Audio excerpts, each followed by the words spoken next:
So what's the difference in the body between sitting down for a period of zazen and sitting down for a period that is a Dharma talk? Is there a different orientation?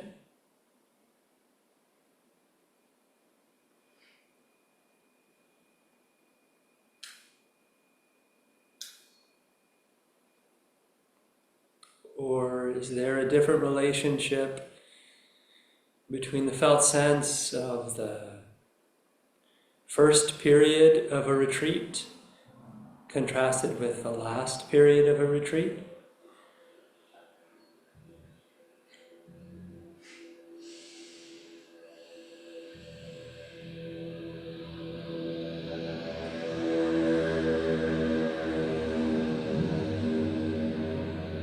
Without referencing past or future, how do you know that it's dusk and not dawn?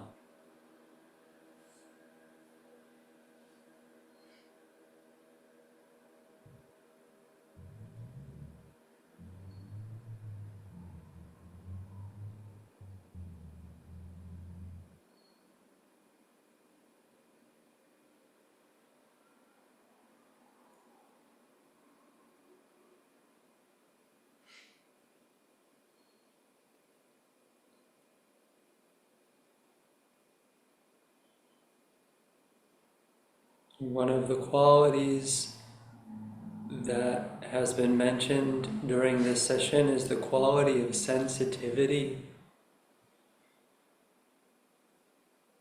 which hopefully is cultivated in the practice of meditation and in the form of a retreat container.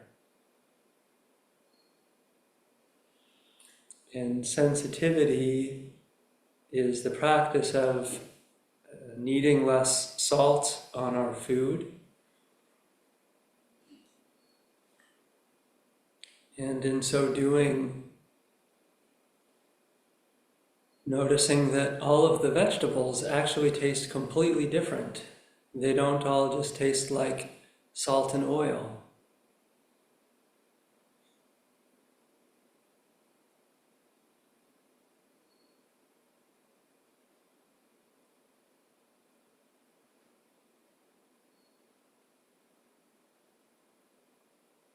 When we're sensitive, when we walk around, we notice how the colors of things make us feel. And we notice the state of mind of the person who cared for the incense pot.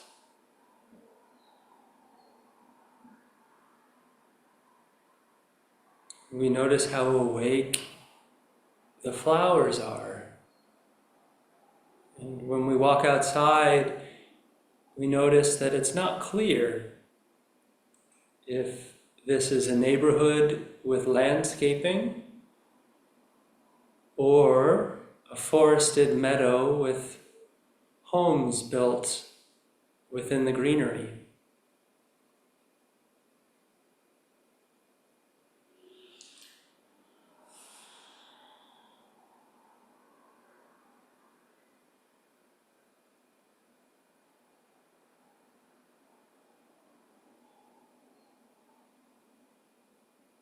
When we're sensitive, we might notice that the breath and the body really are one mechanism.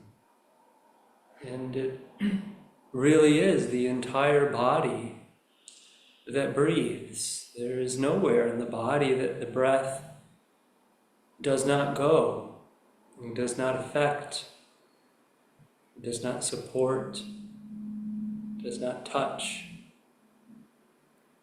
And we feel that actually.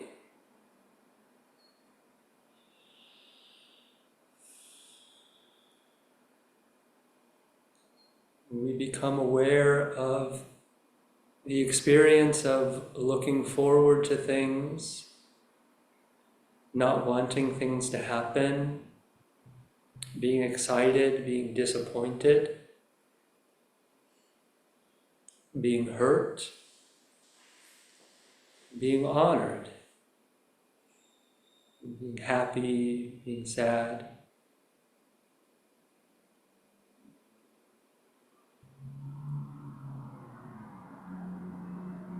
And we notice that the truth is sometimes people like what we do and sometimes people don't like what we do. And we experience that in our living.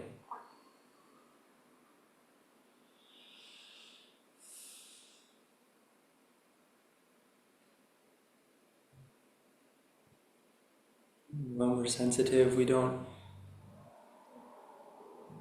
drop things as much or make little mistakes that require extra cleanup work on our part.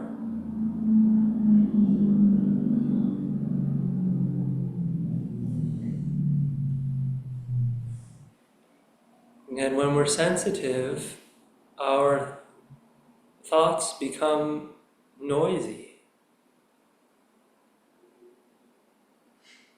They become like over-salted food.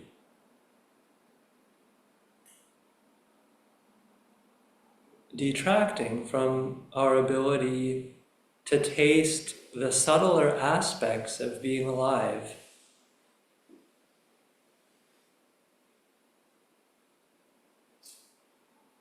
Real life is like a perfectly ripe peach. So nuanced and juicy. Perfect.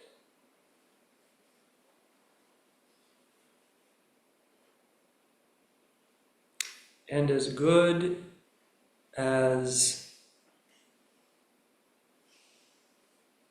a ganache layered, double stacked mousse and tort with raspberry filling may be, it doesn't have the same subtlety and complexity as a ripe peach.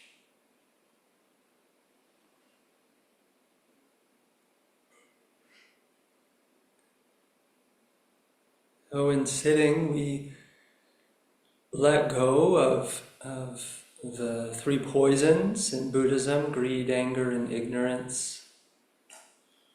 Mechanisms of trying to pull ourselves towards what might happen later. Mechanisms of pushing ourselves away from what we don't want to happen later, or what is happening now. Ways of hiding out from something that's right in front of us. Just like this camera that's staring at me that just kind of intimidates me a little bit. Like a cobra that's ready to strike.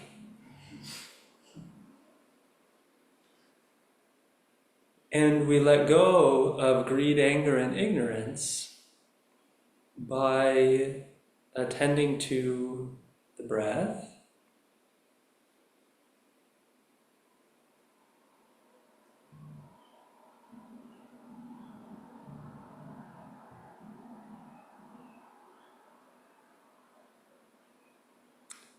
and if we have a tendency towards greed and we attend to the breath, perhaps what we experience is boredom. Because we're used to doing exciting things, and now we're just sitting here breathing. And that's not very exciting.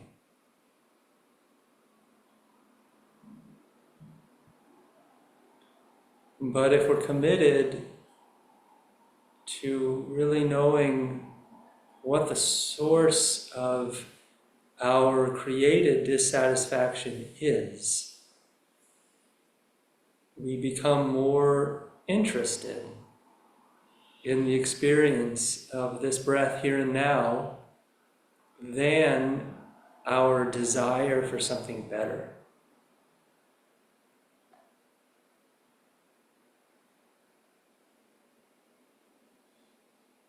And this might feel a little bit uncomfortable because desire is something that's housed in our body. It's not as simple as if we had some scrolling marquee in our mind that said, I want to go to bed. And all we have to do is take down that marquee and all of a sudden we're present. It is woven into our bodies, and that's why practice is difficult. We don't even have to think any words in order to know we want something. It's in the body.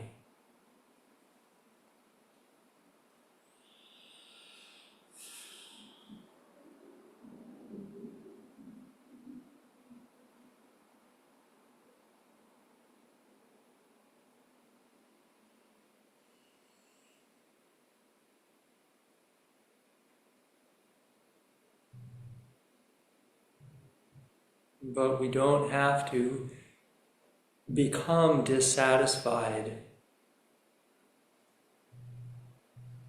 We don't have to become dissatisfied.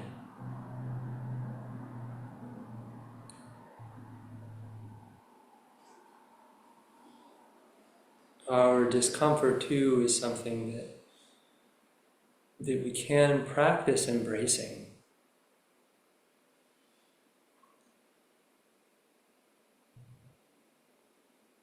And if we feel a deep fatigue, for instance, and really want to rest, really want to go to bed, really want this to be over, and this is something that can come up in any setting. The basic experience of wanting something that is different than what the situation is.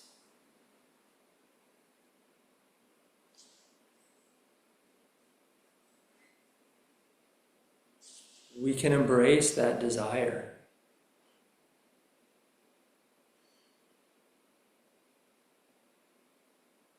We can accept it, we can draw it in. We can begin to let go of it.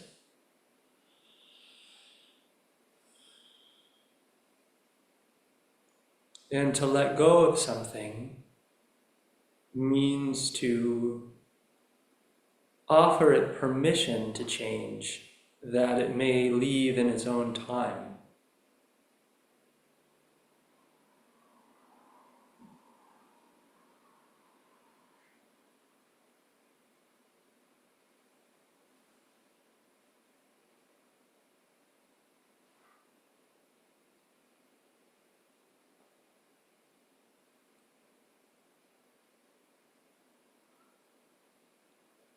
To become more intimate with our desires, the desires that pull us out of the present moment, the desires that cause us discomfort, to become more intimate with them, that we may release them, requires faith.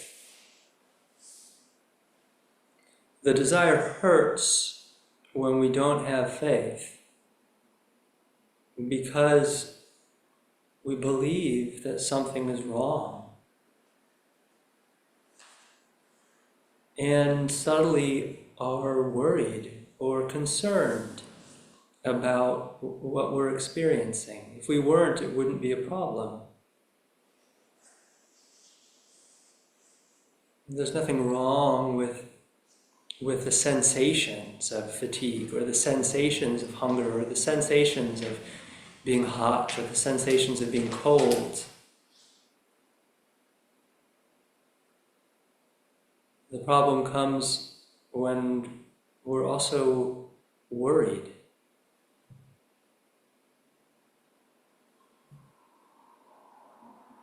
And so we have to embrace that worry. And we only can embrace that worry if we are also endowed with some degree of faith that, despite my concern, I also have faith that things are okay. And this perhaps is the kernel or the requisite for practicing. One gota, one drop of faith that actually this too is okay. I am okay. This is okay.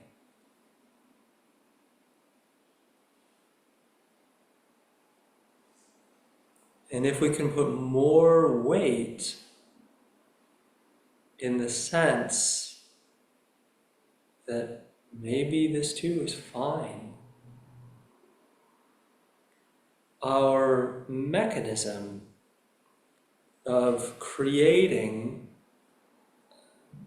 problemness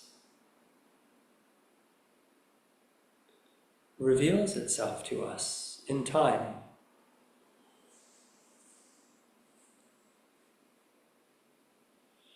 And we see how we go from being fine to there being a problem. And all of our lives, I believe, could be mapped out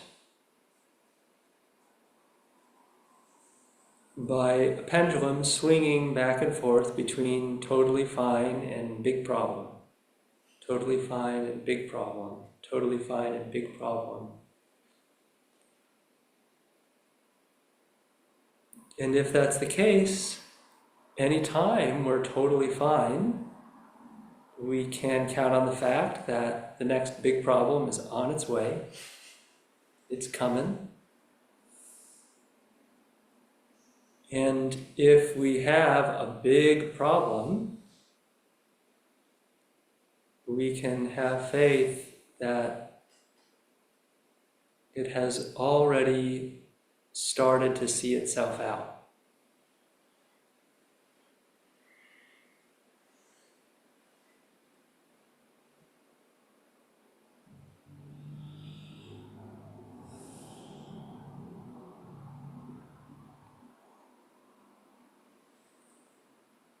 One of my teachers, Hogan Roshi at Great Vow, over the years, more and more and more, his guidance during Sesshin started to look like him coming into the Zendo and just saying, please don't worry about stuff.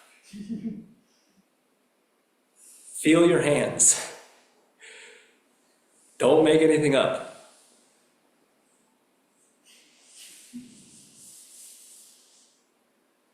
A lot of the nuance, a lot of the, I won't say nuance, a lot of the elaboration and a lot of the elaboration of his earlier teaching just kind of didn't have come up as much in the later years. I want to share with you a song, just the lyrics of a song that was shared with me at a meditation retreat a weekend ago. And the facilitator was singing this song. The song is called All is Welcome Here. All is Welcome Here. And she kept forgetting the words to one verse. And 3 times over again, she attempted to restart the verse, and she could not come up with the 4th line. So I'm going to torture you in the same way that she tortured me by sharing with you the first 3. Freedom is not so far away. There is only one price we all have to pay. Freedom is not so far away. There is only one price we all have to pay. Freedom is not so far away. There is only one price we all have to pay.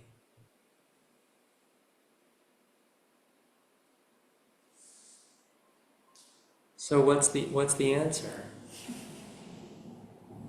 You have just as much access to the answer as the person who wrote the song. Why assume that their answer is any better than yours? Freedom is not so far away. There's only one price you have to pay. What is it?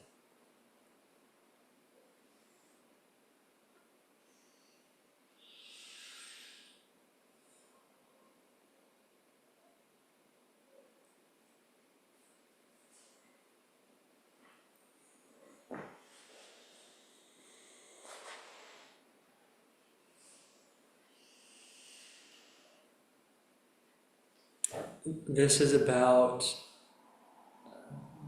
really having faith in your own ability and your own wisdom.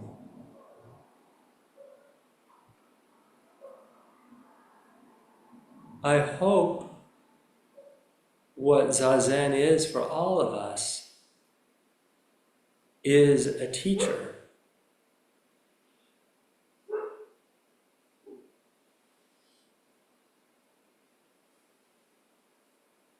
I hope for all of us that Zazen is a kind of fire, a kind of chisel that we have cultivated the ability to use upon our own distress and confusion.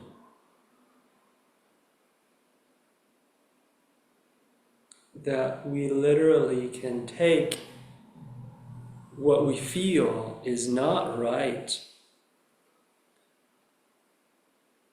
and recognize it against the context of what is.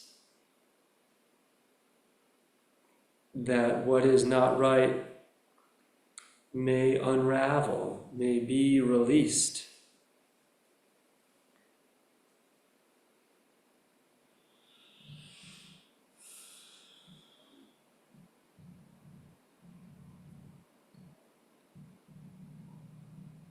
And if Zazen really can function as a tool in this capacity, to really empower us to discern truthhood from falsehood, I cannot conceive of anything more valuable.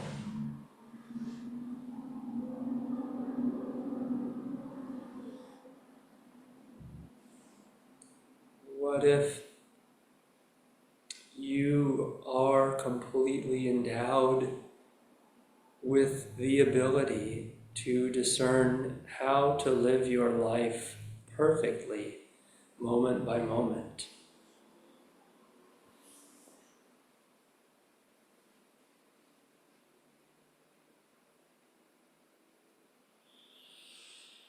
That there really is nothing lacking.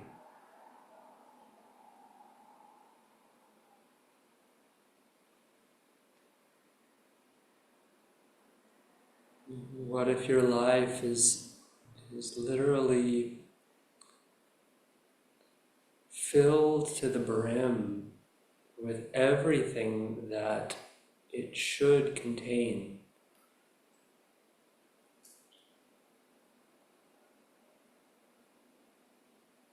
That there's not even any room for you to worry about something.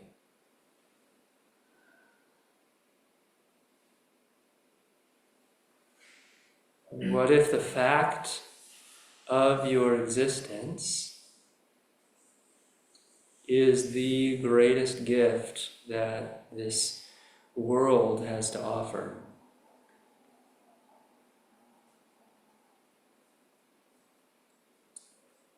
And what if that gift is a gift that cannot be returned? It's your, yeah.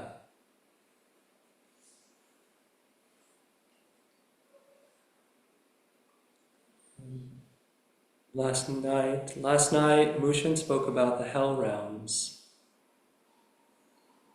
And she shared a story with us about sitting in a meditation hall, sitting in a zendo, really bearing excruciating pain in the body,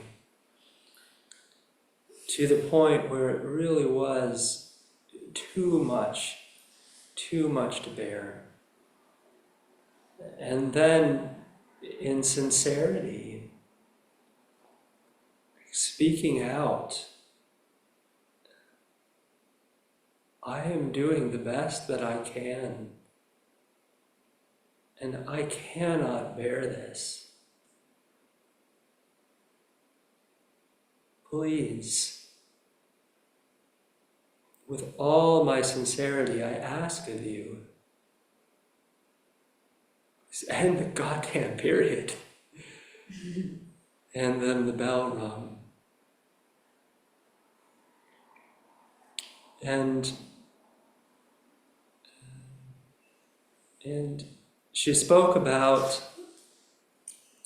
not having realized how deep and steady the meditation must have been, because it seemed like only 15 minutes had passed, so there must be an agonizing amount of time that remains, and then the bell rung.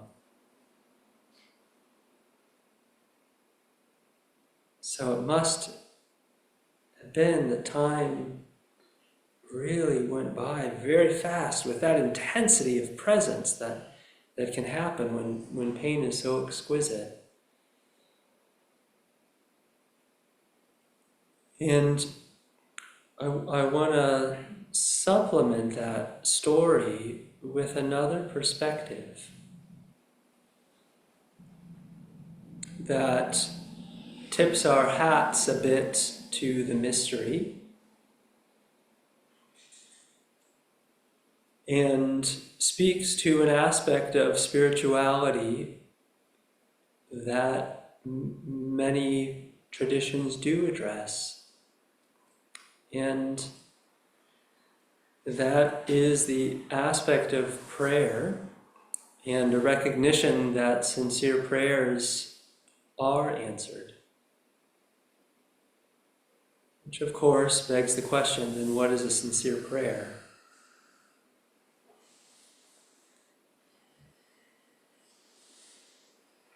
Ajahn Mun was the teacher of Ajahn Chah. And one of the stories about him, he was a Thai forest practitioner who would do solitary retreats in the jungle. And as the story goes, when he woke up from a nap one day or came out of meditation, he found his body halfway deep down the throat of an anaconda. And he spoke to the anaconda, saying,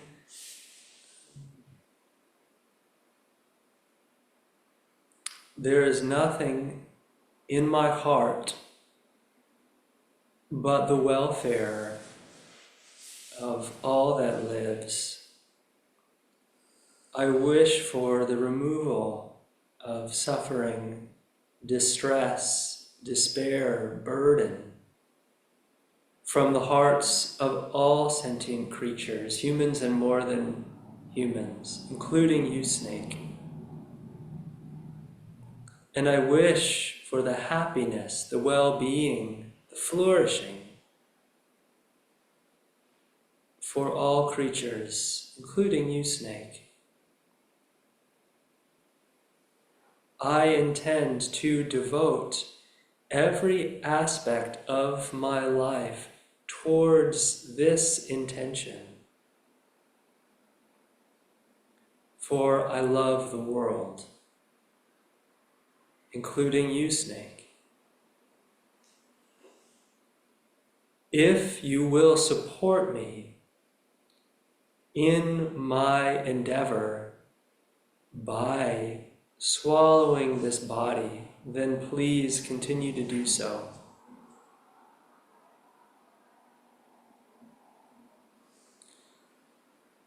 And upon hearing this, the snake opened its jaw and released him from its mouth and slithered away. Because the snake too cared for the welfare of all sentient beings.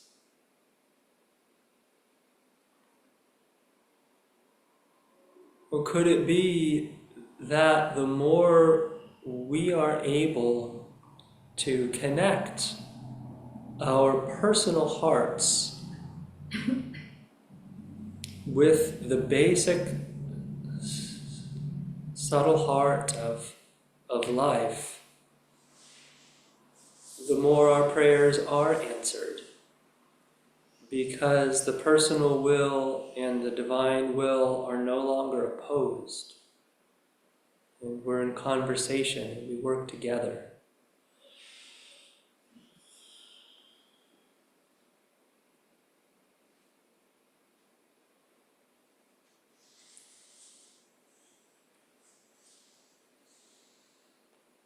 Chosen Roshi would often say the Dharma will take any motive.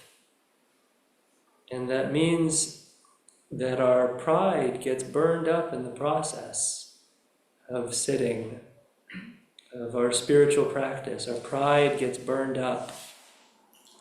And more, what we desire is less personal.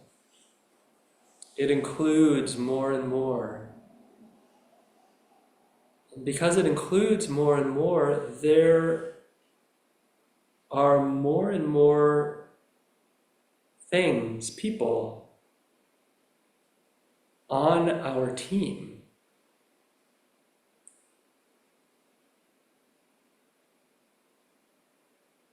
And the more things there are on our team, the less there is to oppose our prayers, because our prayers coincide with everyone's prayers. We're all working towards the same end, the end of liberation.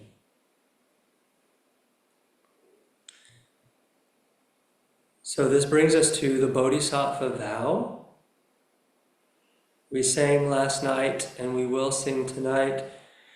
For as long as space endures, and for as long as living beings remain, so then may I too abide to dispel the misery of the world. For as long as space endures, for as long as living beings remain, so then may I too abide to dispel the misery of the world. The very first session I did was in August 2008, and at the end of the session, the last night, I was walking around. I entered the gymnasium of the monastery, and there was an older man in the back of the room, Dan O'Conroy, singing the song to himself in the darkness of the gym. And I was so touched, and I really felt this is what this is about. Sitting in a dark room by oneself, praying with one's whole body, heart, and mind.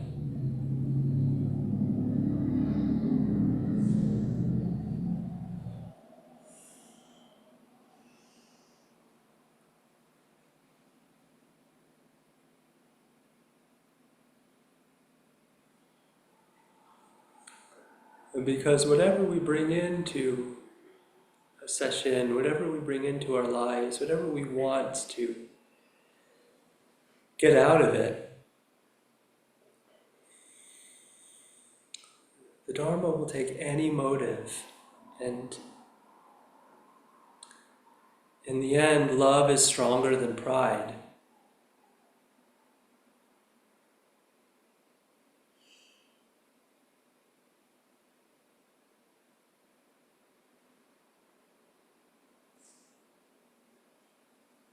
Love is stronger than pride.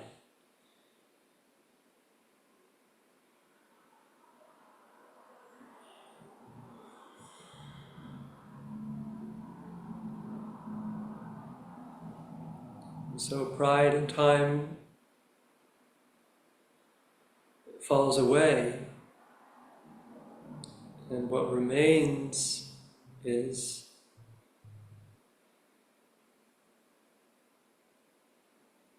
our connection, our love. Rupert Spira says that love is the recognition of shared being. What remains is the experience of shared being.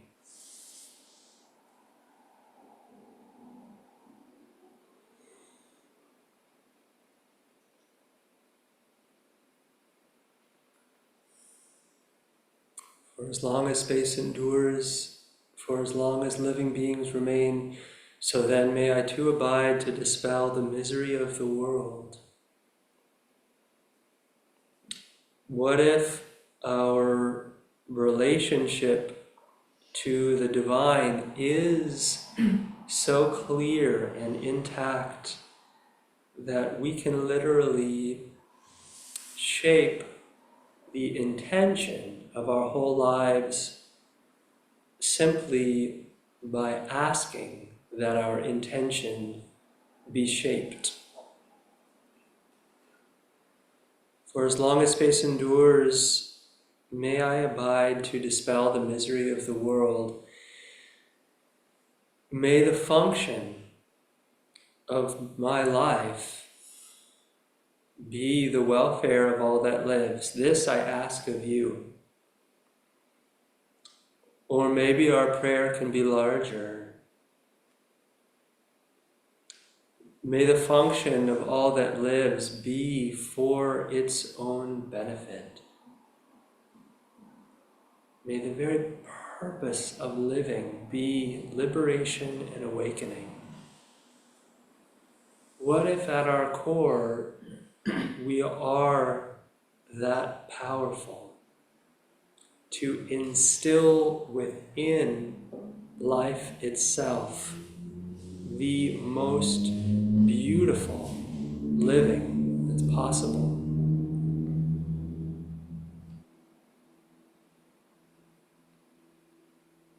What if we literally have the ability to plant the truest, sincerest, personal heart's aspiration into the fabric of this world?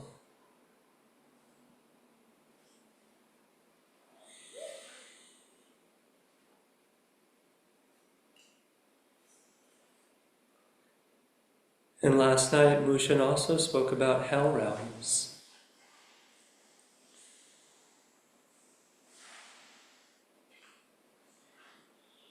That Jizo Bodhisattva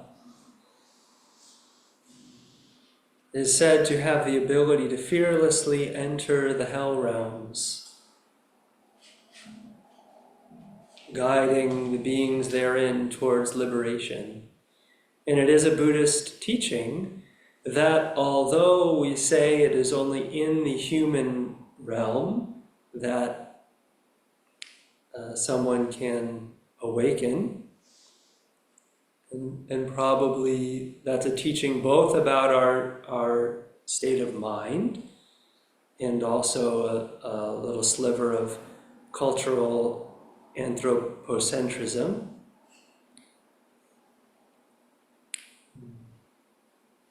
But in addition to the teaching that only in the human realm can beings awaken, is the teaching that there is a Buddha in every realm. Meaning, no matter where we find ourselves in any of the realms of existence, there is something there trying to wake us up. We can count on that.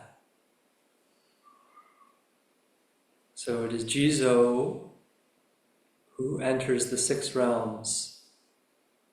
She said last night, knocks on the door with his staff and enters hell. Now, I don't think hell has a door. I think it's more like, you know, those triangular things you drive over, but then if you go back, they shred your tires. I think that's what the entrance to hell is like.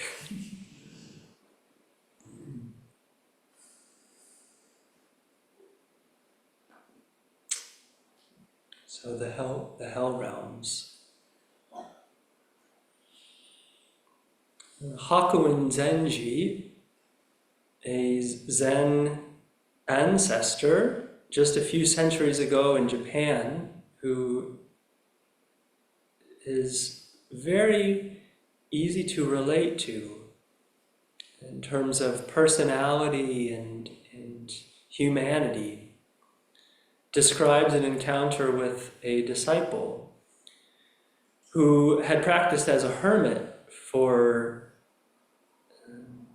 decades, maybe lived at a monastery for 20 years, did a lot of work, felt some ease in their being, but also carried a basic sense that there were others who got it, and she just didn't get it. It was something that other people got that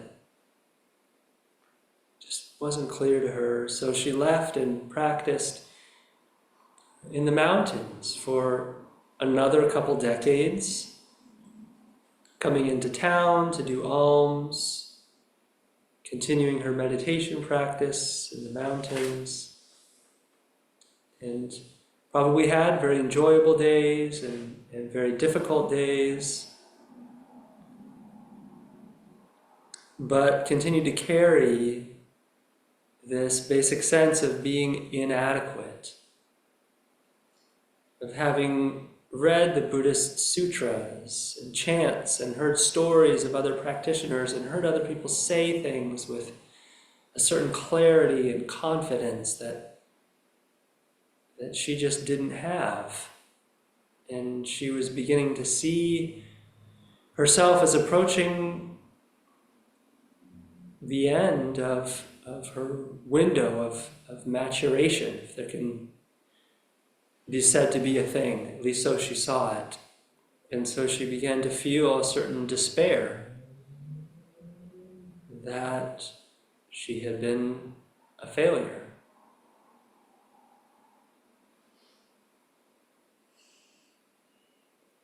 But with one little kernel of hope, one day she walked down the mountain and walked into town where Hakuin Zenji had a monastery. He was a famous teacher. She had known about him for decades.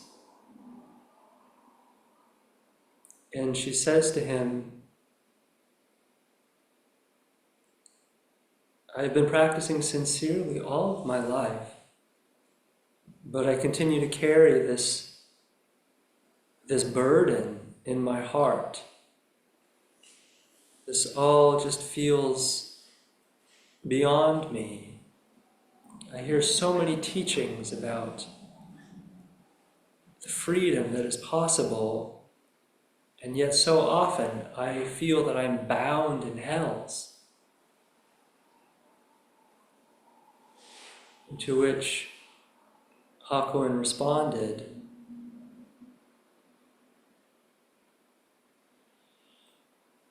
and tell me exactly what hell realm you are in. And, her experience of being in hell was just her own dissatisfaction. It was general. It was a sense of distress. She didn't have a category for it, so she said just that. And then Hakuin responded to her, there are 82 hell realms. I know each and every one. Tell me, which is your hell realm? When we talk about the fearlessness vow of Jizo Bodhisattva, gladly enter every hell realm, guiding myself and everyone to liberation. And this is a complete and total openness to experience everything that living has to offer.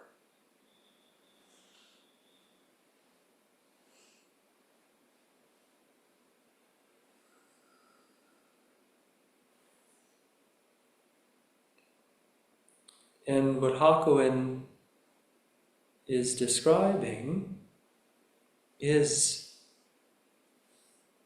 a complete and total having lived every experience that has arrived, having experienced it, having tasted it, such that there no longer was a fear of things coming, because things just come. And they change us and they go.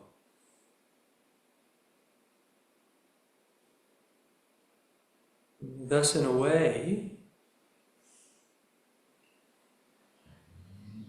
from that perspective, the hell realms disappear. Those are just words. But it certainly is the case that what creates a hell realm is our boundaries of fear. And our boundaries of fear are not rooted in something that cannot be uprooted.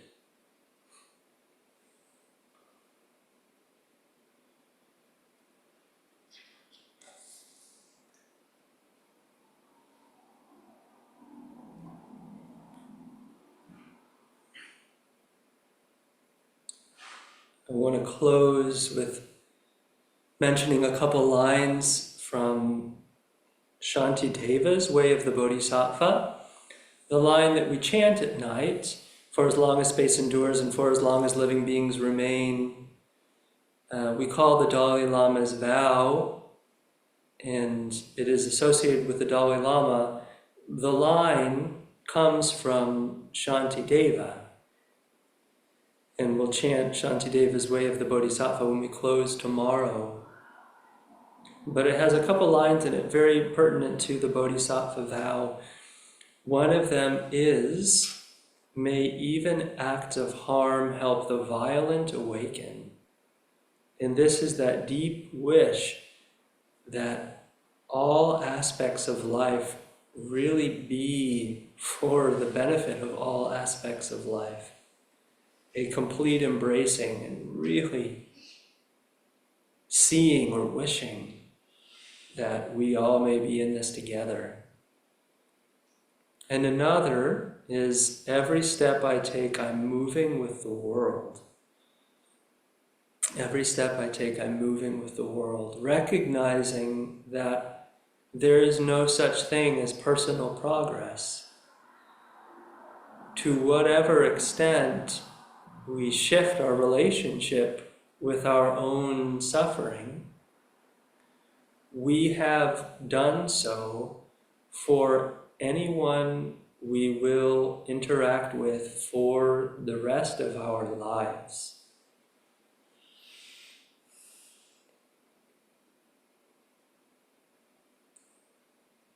So please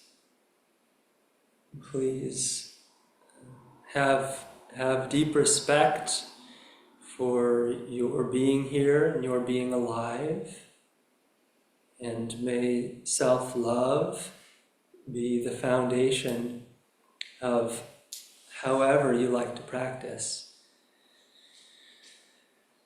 Now, I look forward to hearing your lyric tomorrow, but I will tell you how Miten decided to close that passage. Freedom's not so far away, there's only one price you'll have to pay. Freedom's not so far away, there's only one price you'll have to pay to live your dreams until they fade away, and then let them go.